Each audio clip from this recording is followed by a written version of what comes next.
தைத்திங்கள் பொங்கல் திருநாள் அன்று உலக புகழ்பெற்ற அவனியாபுரம் ஜல்லிக்கட்டு போட்டி நாளை நடைபெற இருக்கக்கூடிய நிலையில் அதற்கான முன்னேற்பாடு பணிகள் தற்போது தீவிரமாக நடைபெற்று வருகிறது. அந்த காட்சிகளை ஒளிப்பதிவாளர் கௌகர் நமக்கு காட்டி வருகிறார்.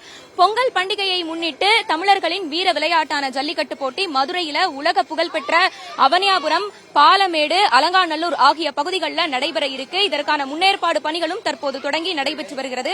பொங்கல் பண்டிகையை முன்னிட்டு இந்த ஜனவரி 14ஆம் தேதி அவனியாபுரத்திலும், 15ஆம் தேதி பாலமேட்டிலும், 16ஆம் தேதி அலங்காநல்லூரிலும் இந்த போட்டிகள் தற்போது நடைபெற இருக்கிறது. மதுரை மாவட்ட நிர்வாகம் இதற்கான ஏற்பாடுகளை தற்போது தீவிரமாக செய்து வருகிறார்கள். அந்த வகையில் அவனியாபுரம் ஜல்லிக்கட்டு போட்டி நடத்துவதற்காக மதுரை மாநகராட்சி சார்பாக 54,26,000க்கும் ஒப்பந்தம் போடப்பட்டு பணிகள் விறுவிறுப்பாக இப்போ நடந்துட்டு வருது. இந்த நிலையில தான் அவனியாபுரம் ஜல்லிக்கட்டு போட்டி நடத்துவதற்காக கால்நடை பரிசோதனை மையத்துல தடுப்பு வேலி, வாடிவாசல் மற்றும் வாடிவாசலுக்கு பின்புறம் காளைகள் இருக்கக்கூடிய அந்த இடங்கள்ல தடுப்பு வேலிகள் அமைக்கப்பட்ட நிலையில இன்று விழா மேடை அமைக்கும் பணியும் இப்போ நடந்துட்டு வருது.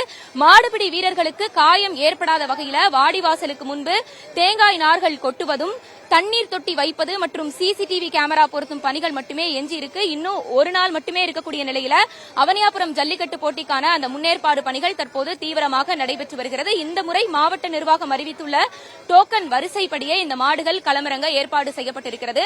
அந்த பணிகள் தொடர்பான காட்சிகளை ஒளிப்பதிவாளர் கௌகர் நமக்கு பிரத்யேகமாக காட்டி வருகிறார்.